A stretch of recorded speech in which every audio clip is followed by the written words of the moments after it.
Hello and welcome to the day ahead. It is Monday, June the 15th. I'm Andrew Gagan. Well, the local market is set to begin the week higher with ASX futures pointing up more than 0.4%.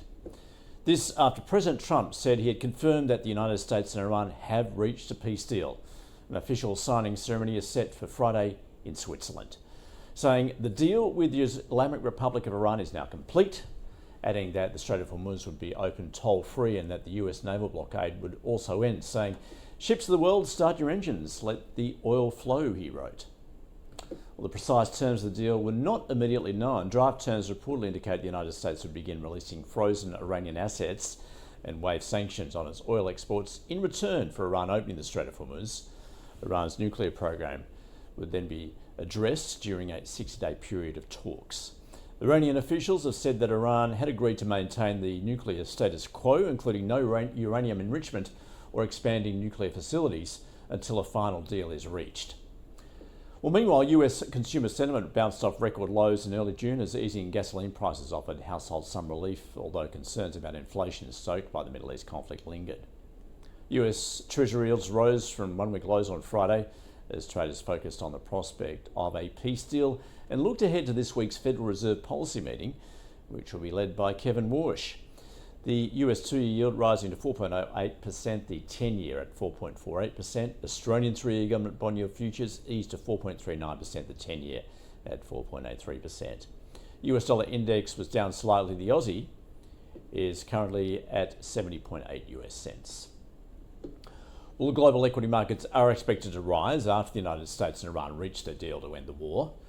S&P 500 futures are up 0.9%. Wall Street ended Friday modestly higher with the small cap Russell 2000 closing at a record, while the Nasdaq finished up 0.3% as shares of Elon Musk's SpaceX launched on the index, with its IPO seen as a barometer for risk appetite.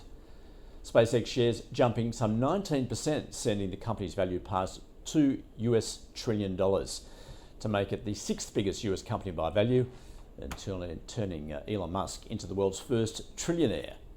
The record-setting $75 billion IPO saw more than 510 million shares worth about $84 billion change hands, even though SpaceX is unprofitable, which makes it ineligible to join the S&P 500.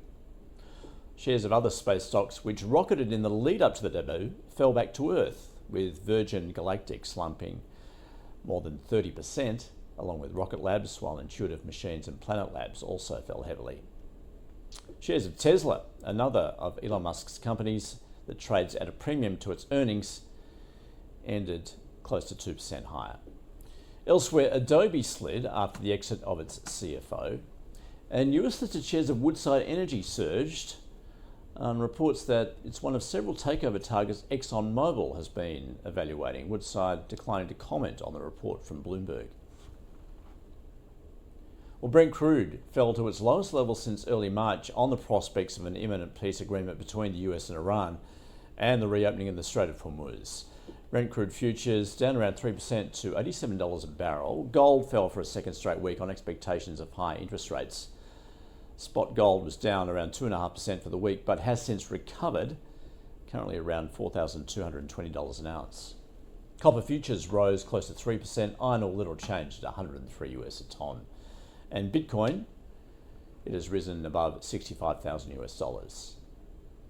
Ahead this week, locally, tomorrow, the RBA decision will be the main event, with expectations that rates will remain on hold. And on Thursday, we get April's jobs data. Overseas, the Bank of Japan makes its interest rate decision tomorrow. Wednesday, China releases industrial production and retail sales figures. Eurozone inflation data for May is revealed. And the US Fed's FOMC meets for the first time under the leadership of Kevin Warsh to make its policy decision. Thursday sees New Zealand March quarter GDP, and the Bank of England reveals its rates decision. Friday, Japan's inflation data, while China and the US have public holidays. That is your week ahead. See you again tomorrow.